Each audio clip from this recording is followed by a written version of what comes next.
Hey guys, Desolate Magic here, and Mark Rosewater's back at it again because Crimson Vow is coming out very shortly, I think sometime in November, so we're really close to spoiler season. I think we actually saw 2 spoilers from it already, but they never made it to the spoiler tracking website I use, which is weird, and I think they were just so boring and it was like only 2 cards, I just actually never covered it. So if you're wondering what happened there, I'm surprised at the extremely low number of leaks we've been seeing in the last like 6 to 9 months actually, but well, you know what starts off spoiler season. It's Mark Rosewater's blog post where he tells us about some of the stuff that's going to be in the set, and they're all like kind of, I wouldn't say half truths, but they're like half the story, and a lot of them, I guess he just thinks this is funny because he must think it's just hilarious what the state of the game is right now, but he purposely makes it sound worse than it is, and then we find out, oh, it's on like a 9-cost spell.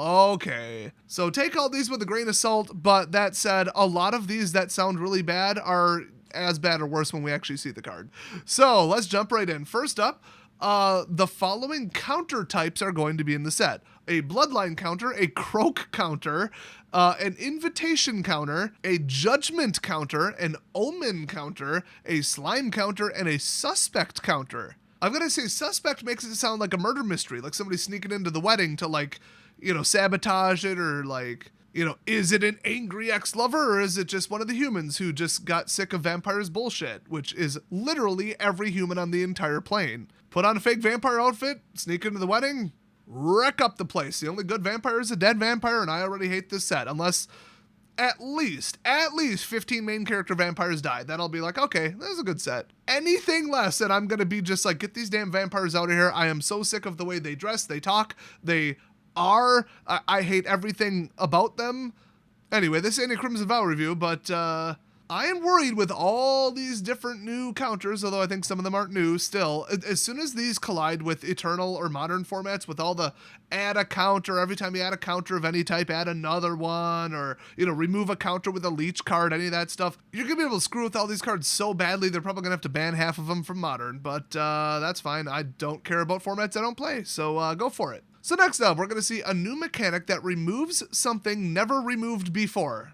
Please tell me it's an opponent. Remove target opponent from game. Nah, come on. He couldn't be more obvious. It's going to remove an emblem. I think a year ago he even said a way to remove emblems is coming to the game, so I hate to spoil it, but it's emblems. Unless he's just being an asshole and is like, oh, it's a croak counter. Well, in fact, between all those new counters he just mentioned, I can't imagine that there isn't a card that says remove all slime counters, omen counters, whatever, and then do this.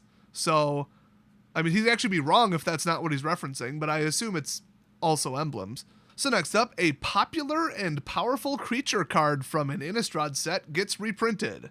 I literally could have told you that a year ago. That is the most nothing I've ever read. Oh, I just realized he said in the last one, a new mechanic, not a new card, a full-blown keyworded mechanic that removes something never removed before. Okay, now it might not be emblems, because why would you need that? If this is Super Friends versus like anti-Super Friends, I'm going to be pissed. So hopefully it's not emblems, actually. I can't imagine what it would be. It would almost have to be like a non-permanent, or like, is there a new type of permanent, but then it also removes that? Ooh, this is actually interesting. So anyway, next up we've got a new artifact token along the lines of Clue, Food, and Treasure. I mean, okay, the single-use stuff is, it's like, okay, hexproof is too powerful. Let's just agree hexproof is way too damn powerful, so they did ward, where you just have to pay a little extra. Historically, they've printed it as you have to target this creature twice. So that's just like, that's a half measure. Then we had semi-trample with the one I always forget the name of. And they've been doing half measure stuff like crazy. They've even done like very selective protection from. Because honestly, a lot of the keywords that you're familiar with are too damn powerful. That just is how it is.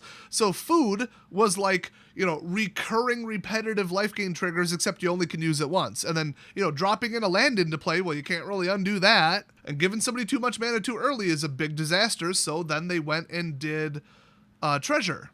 Still kind of massively screwed it up because people will just drop in dragons that bring in more treasures. So that little recursion loop was stupid and they need to ban that stupid treasure dragon immediately. But other than that, and then Clue is like recurring card draw or like spells that keep drawing cards except single use.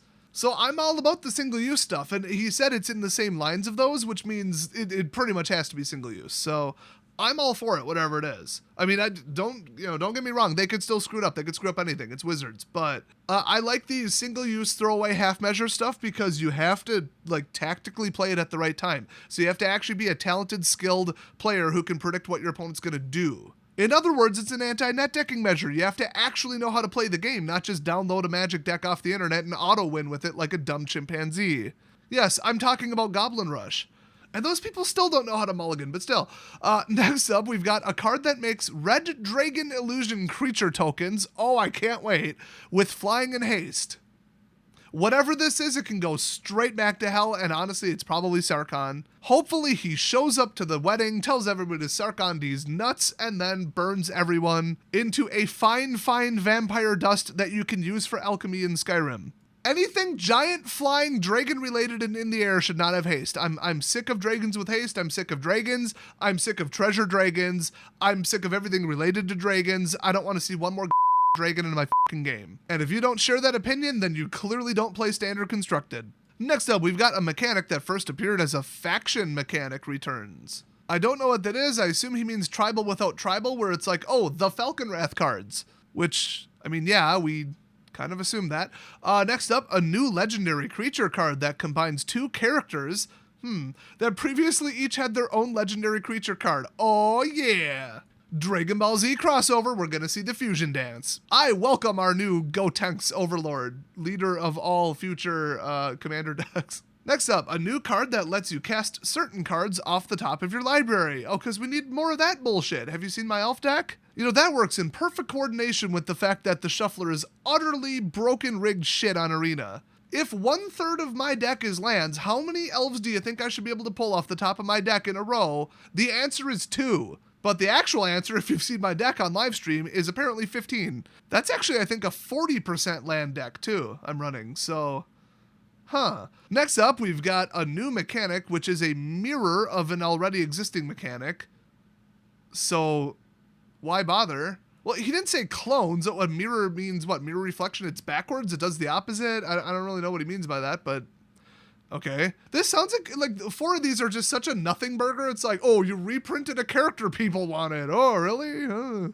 This whole set sounds thoroughly uninteresting, which that's cool. I mean, literally, I'm still going back to the suspect counter. That whatever that means or does, or whatever that has to do with tying into the story, I'm super into it because it sounds like dead vampires at a wedding. But also, it sounds neat. It kind of sounds like Conspiracy, which was, really fun.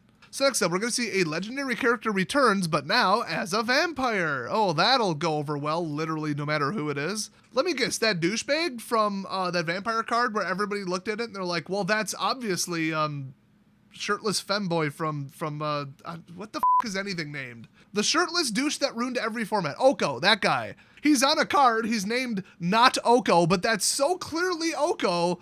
I think they're just going to reveal that it's Oko. How many, shirtless, vaguely half Korean, half elf looking douchebags do you know in the game? Because if you say 2, it's probably just 1, because what the hell are the odds? I'm just saying. So next up, we've got some rules text that will be showing up on cards. First up, we got choose a number between 0 and 13. And Mark already confirmed that he suspects that we were correct, that this was written wrong, and you can choose the number 0 or 13.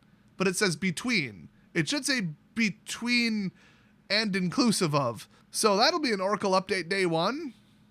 Oops. I don't think they've gotten a set correct all year. I think there's been an Oracle text update to every single one they've released. Next up, with mana value less than or equal to the number of vampires you control. Well, let's cut the crap on that one. That's obviously just free casting. Although, I mean, you can't really keep creatures in play in the standard meta right now. There's too much control, so I heard a rumor about the number of board wipes that are currently legal. I don't actually believe it, but in the back of my head, I kind of do. I could count them, but I'm not going to. Okay, this one makes me hopeful that they actually gave a shit. If it's red, you may cast it this turn.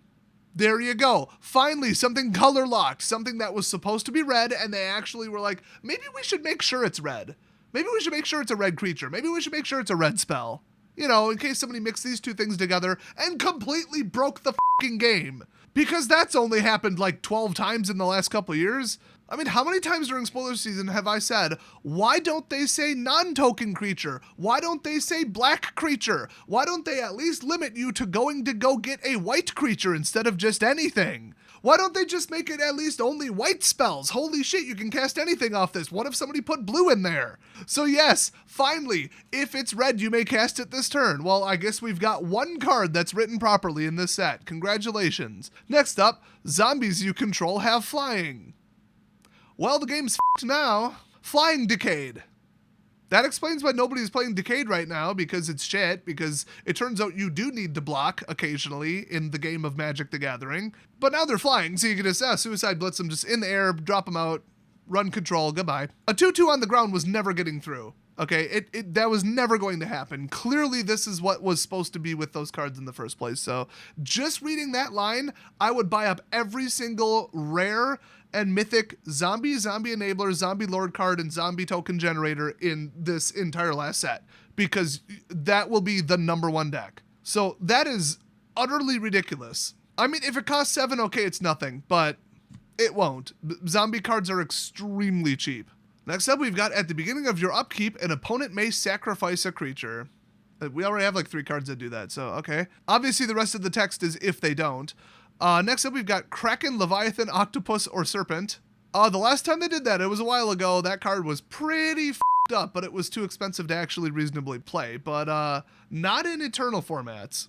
And then we've got the Mark Rosewater special, the phrase, twice that many of those tokens are created instead.